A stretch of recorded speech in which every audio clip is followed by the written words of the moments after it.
tu tesis doctoral versa más o menos sobre la represión en los carnavales, ¿o cómo es? Exactamente. Exactamente eso. Exactamente eso. Antes que nada, tú sabes que es una manía mía antigua. ¿Has conseguido verificar la chirigota famosa, si la mataron o no la mataron? Es que te lo pregunto periódicamente, porque eso es como una leyenda urbana, ¿o soy yo el único que te pregunto por eso? No, es una leyenda, es un mito. Había un mito. Tú me lo preguntaste hace muchos años y luego me encontré a otras personas que también lo comentaban. Lo que ocurre es que, si bien tú hablabas de una chirigota fusilada, había otras personas que señalaban a cierta agrupación. Una de esas candidatas era el Frailazo y sus traguebuches, que se conoció en el año 32 como los frailes, una cosa así como los borrachos, ¿no? Que se llamaban, el que la lleva la entiende, los borrachos, pues ocurrió eso, ¿no? Con el Frailazo y sus traguebuches. Que salieron en el 32. Que salieron en el 32, el primer carnaval republicano. Esa era una candidata. Otra candidata era un coro de Juan Ragel, que eran creo que si mal no recuerdo, eran los faquires del año 34.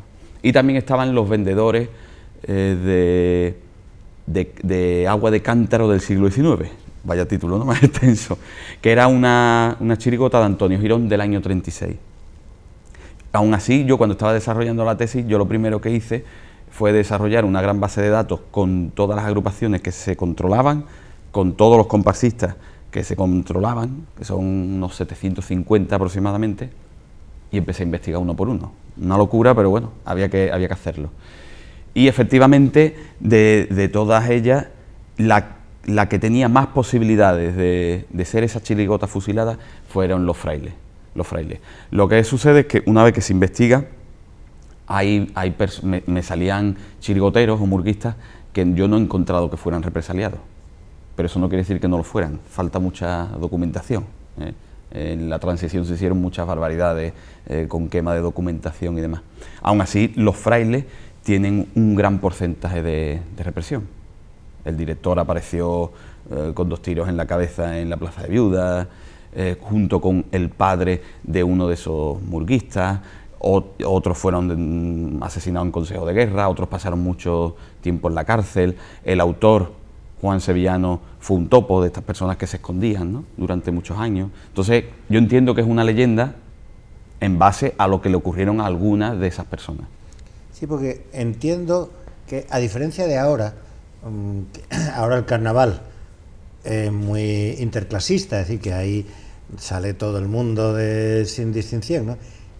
En aquella época era una fiesta de las clases populares, ¿no? Totalmente. Eso, lo que tú bien comentas, es algo que va a suceder en la transición, ¿no? Que es cuando, bueno, médicos, abogados se suman al carnaval, pero antes del 36 la mayoría de las personas derechas no veían con buenos ojos, ¿no? Claro, y además se hacía mucha reivindicación social, ¿no?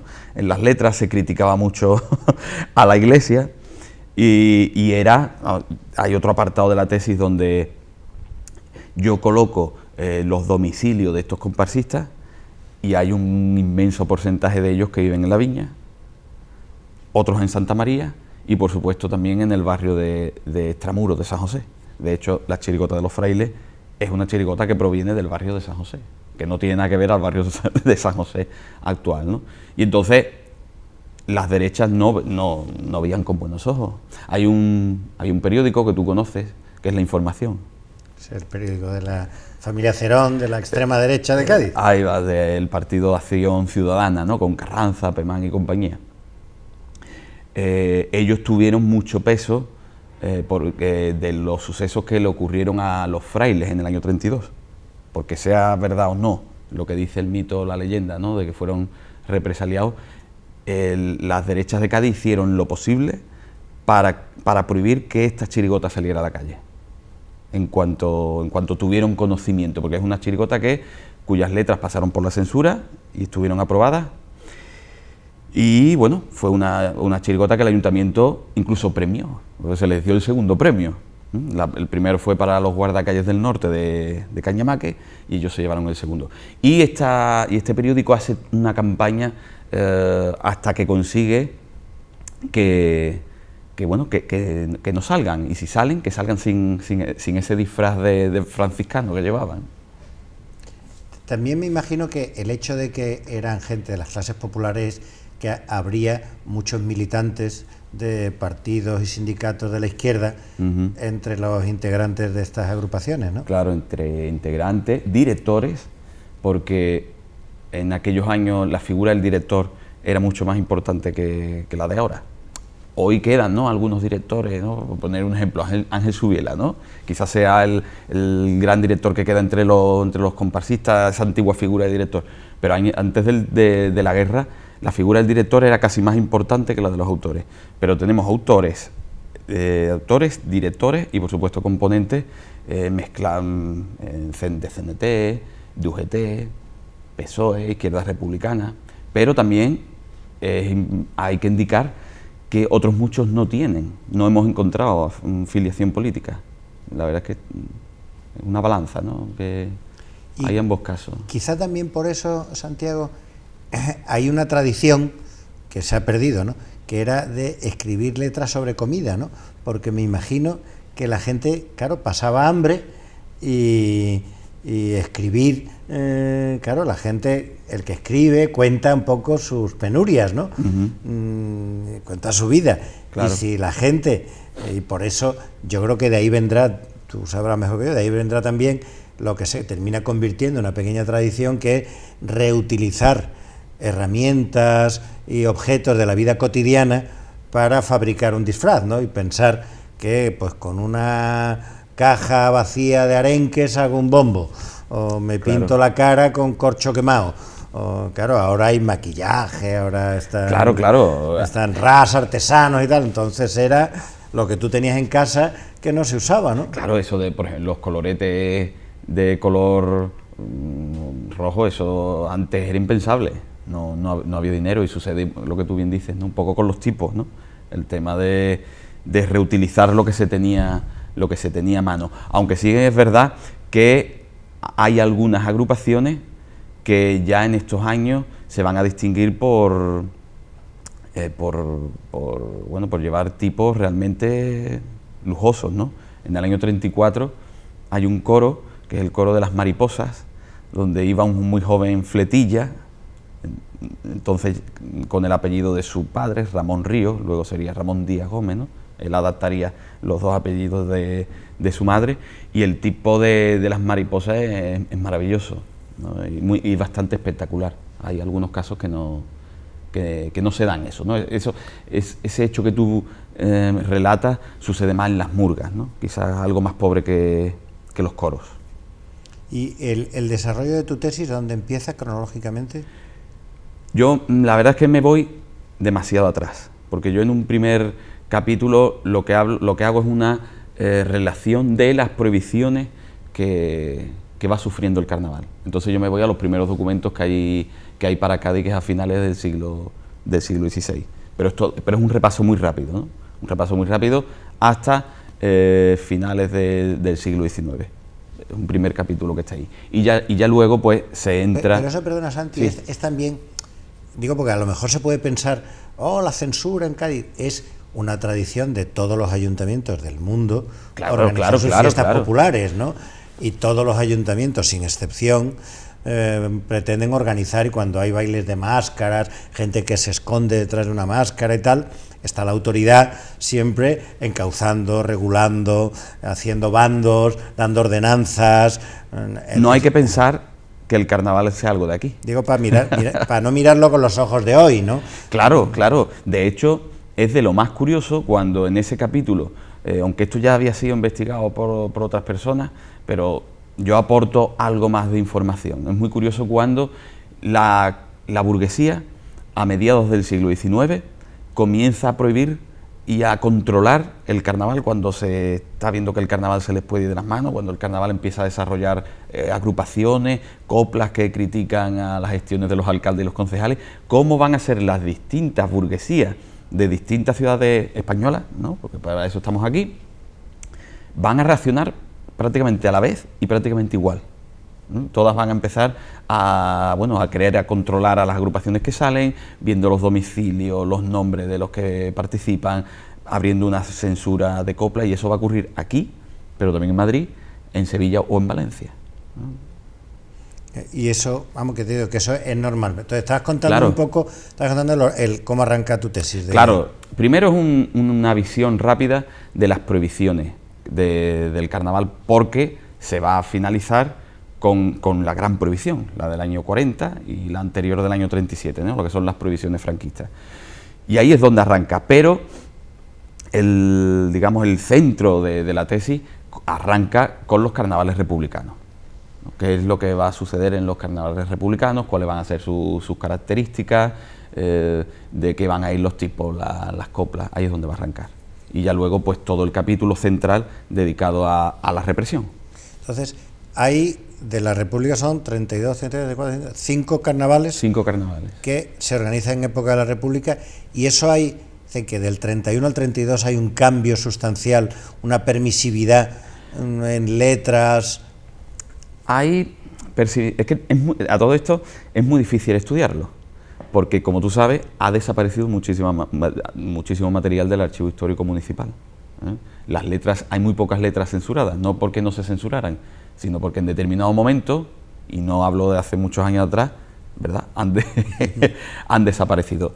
Lo que sí podemos ver por las pocas letras censuradas que nos han llegado es que los señores que se dedicaban a hacer la censura no tenían un criterio fijado, iba más bien al gusto de la persona que tocara. Había veces que se censuraba cuando se hablaba mal del gobierno republicano de turno, había otras veces que se criticaba a la Iglesia y se daba, digamos, y no se censuraba. Yo creo que iba un poco al criterio de la persona, pero sí es verdad que esos carnavales del 32 al 36 son unos carnavales donde los autores, ellos mismos lo van a decir en las coplas, hay una mayor permisividad. Y respecto al año, lo que me decías, al año 31, sí hay un cambio considerable, bastante considerable. Del 31 al 32. Claro, porque incluso desde años antes, en los últimos años 29, 30, 31, del reinado de Alfonso XIII, va a haber una gran persecución al carnaval. No al carnaval de Cádiz, estoy hablando del carnaval en general. Porque se van a intentar restar días, que eran 3 días, ¿verdad?, los 3 días antes al miércoles de ceniza, se van a intentar restar, que no sean festivos, y esto incluso va a producir las quejas de los comerciantes, de la pequeña burguesía, sobre todo en ciudades como Cádiz o, por ejemplo, Santa Cruz de Tenerife.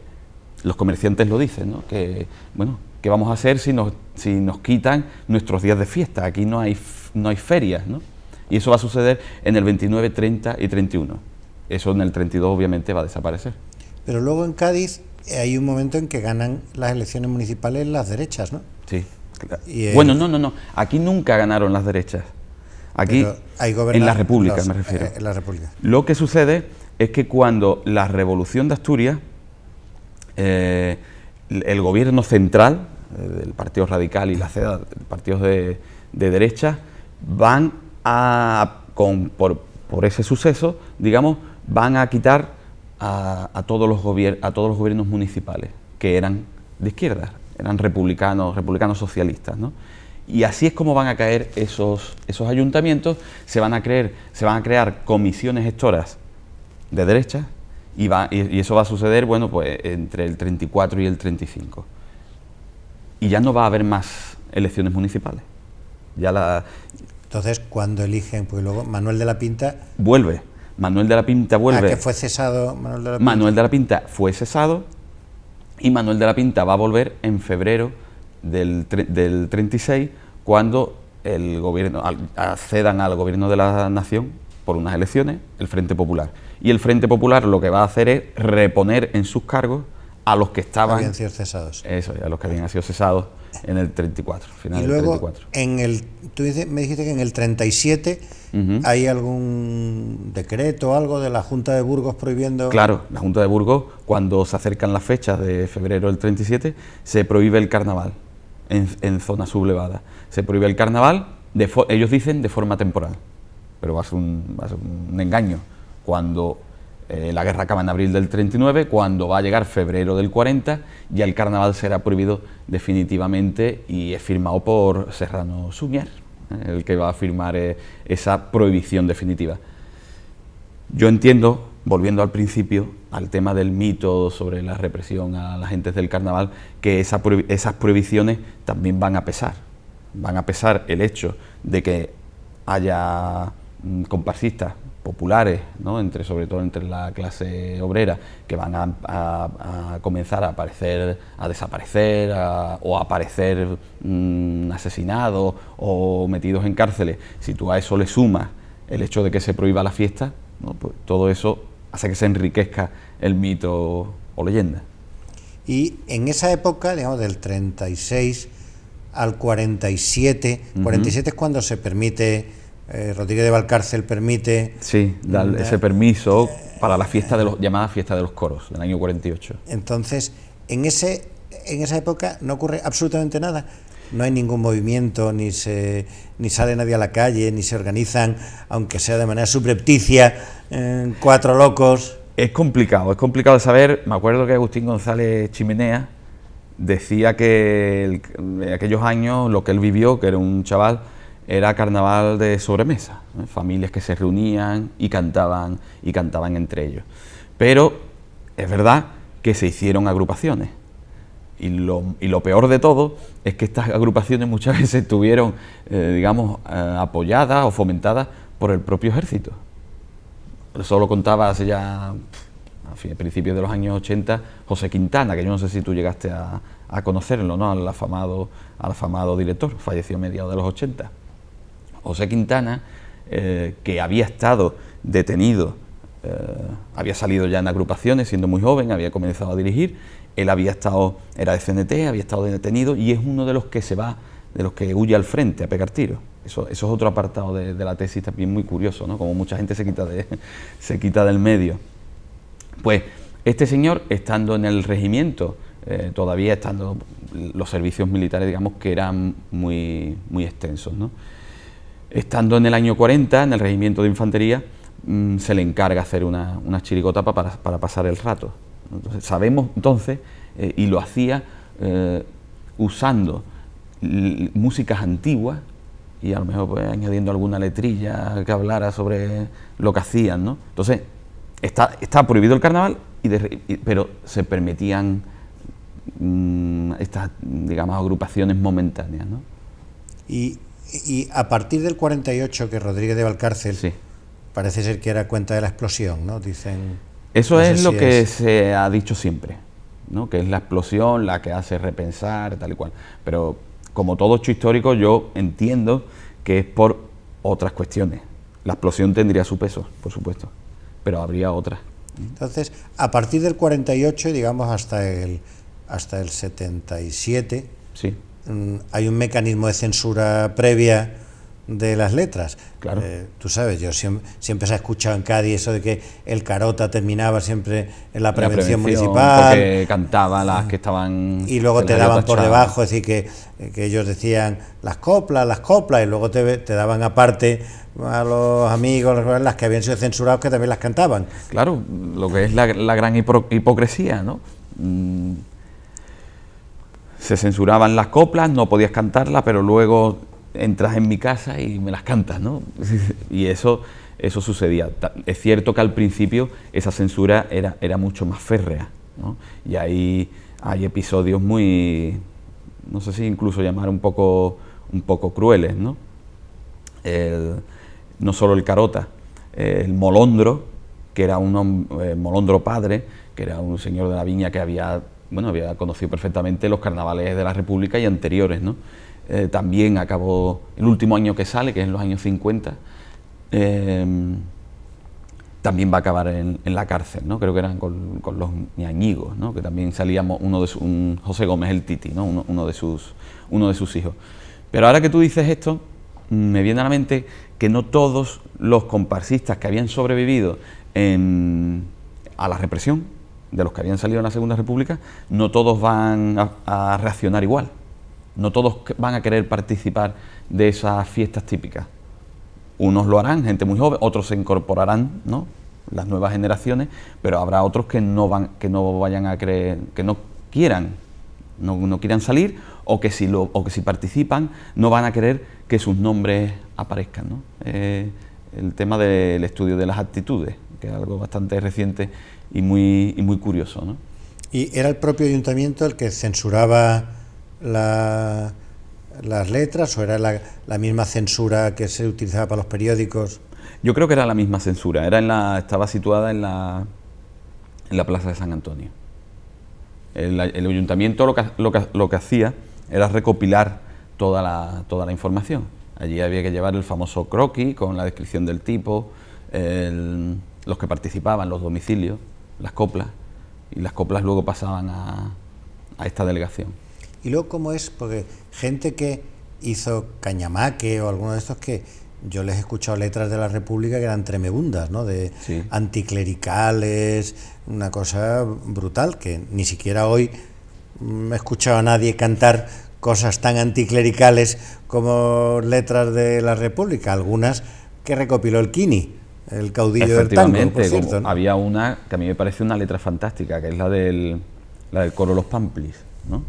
Que está dedicada... ¿La de los pistoleros? No, la de los Pamplis es una que está dedicada a la represión que es del año 35, y relata la tremenda represión que sufre el pueblo de Asturias en el año 34, y cómo, dice Cañamaque, algunos señores muy cristianos y muy católicos justifican esa represión, ¿no? Y te viene a decir que al final te viene a decir que ser cristiano es un prejuicio, ¿no? en la letra. Pero luego Cañamaque sale después, ¿no? Al principio no, Cañamaque va a tardar, porque el carnaval vuelve en el año 48 y él va a escribir ya muy poco. Hay que tener también en cuenta que él ya va a ser un señor muy mayor y que está viviendo de la mendicidad. Es algo bastante cruel. ¿No era conductor de tranvía? Sí, en su juventud. Bueno, él fue muchas cosas. Conductor de tranvía, trabajó en la carbonería que tenía su hermano, pero digamos que él era así como un poco... Bohemio. Entonces, pues claro, a él... Imagínate, le coge la guerra, se cuenta que él fue otro topo, como Juan Sevillano, es decir, se cuenta que él estuvo escondido mucho tiempo por lo que está viendo a su alrededor.